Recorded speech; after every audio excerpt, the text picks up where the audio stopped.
Forget all those debates about background checks and gun show loopholes, because now it is very easy and completely legal to make a firearm right in the comfort of your own home.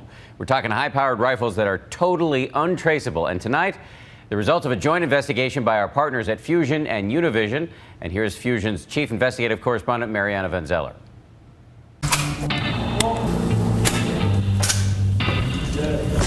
So this is it? This is it. So what you're going to do, I've got one. There's one in the chamber right now. Aim at the center dot that's in it, and just go ahead and take a shot. Have fun. There you go. This morning, this gun didn't exist. It was just a pile of metal parts. But now, it definitely works. This AR-15 was built from a kit you can buy online. It can shoot 45 rounds a minute. It has no record of sale and no serial number. The government has no clue it exists. And that's just how Dimitri Karas wants it. What our goal was is to get as many of these onto these streets as humanly possible. In my opinion, an armed society is a just society. In Oceanside, California, Dimitri Karas has made a big business out of selling kits that are easily turned into guns. And because of the way the gun laws work, no background check is required. Everything that's shipped from our company that's ordered through the website comes through this building and goes out. You got Texas, Connecticut, Michigan. You can legally build a gun as long as you don't sell it or give it away. It's easier than assembling an IKEA dresser. So would I be able to do this if I wanted to? You would be. And legally I could do this if I wanted Absolutely. Yes, as long as you are able to own a firearm and you're not restricted from firearm ownership, because obviously if you're restricted from owning a firearm, making a firearm would also be illegal. But our reporting shows that weapons like the one we shot are going to criminals. They're arming gang members in LA. These are gang members that have terrorized this community. Cartels in Mexico. Eran ensambladas y posteriormente entregadas al cartel de Sinaloa. Even a mass murder.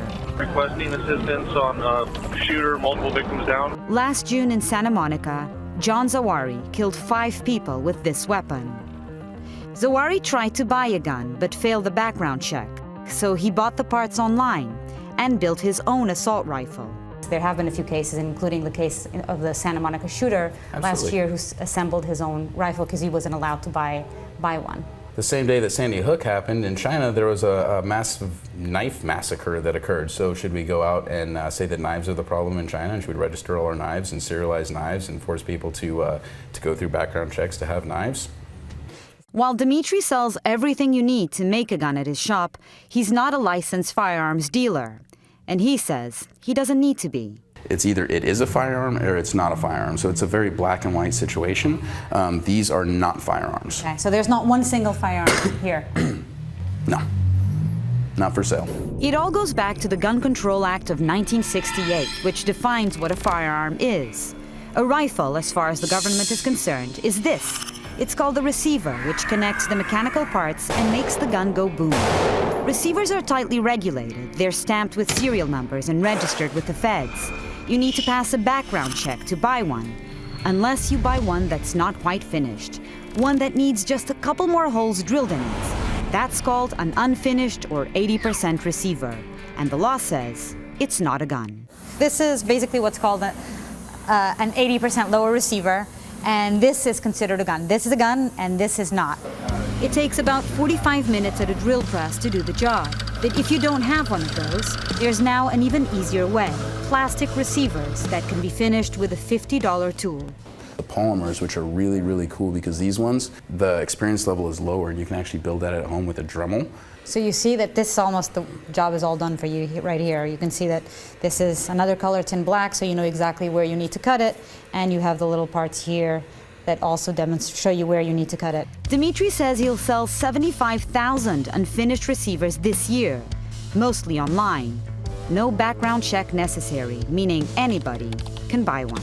Who's there to know if I'm allowed to buy this gun or not? Essentially, I'm making a gun. Nobody knows if I'm allowed to buy the gun. You, as a responsible American citizen, should know whether you're allowed to own a firearm or not. That's not one of those things that's like if, ands, or buts. This process is a lot more complicated than the way that criminals normally get weapons, which is to buy them off the street out of a trunk or to, go through whatever illegal activity they normally go through to get that weapon. But the ATF says these guns are increasingly popping up at crime scenes.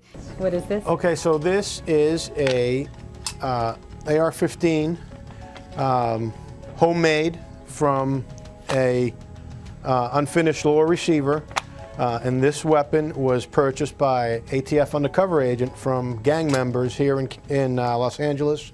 This is a completely untraceable firearm. How challenging does it make your job? Well, it's extremely challenging. You know, they teach ATF agents, they tell us every gun tells a story. This gun does not talk. This gun is mute. So it's turning its attention to the trade in unfinished receivers. If somebody is making this into this, my job is to try to stop that. Last year, the ATF raided these gun parts stores across California. 2 men were charged with illegally manufacturing and selling AR-15s built with unfinished receivers. The ATF confiscated 345 guns. Are you afraid that the government will stop you guys from selling these receivers and from building your own guns? No, I'm not afraid of the government at all. In fact, the government should be afraid of the people, not the other way around. In March, just 2 weeks after we interviewed him, the ATF raided Dimitri's stores. He says they seized about 6,000 unfinished plastic receivers, just like the ones he showed us. Dimitri told us that the government considers the plastic ones too close to being a finished receiver. But he's still in business, and he believes he's already succeeded. I'd be willing to bet that there is hundreds of thousands, if not millions, of these receivers that are actually in this country right now. And so it's one of those things that they could pass whatever laws they want. These things are out there. And you think that in that way you sort of done I'm somewhat proud of that accomplishment. Yes. That's something I'll put it on my gravestone.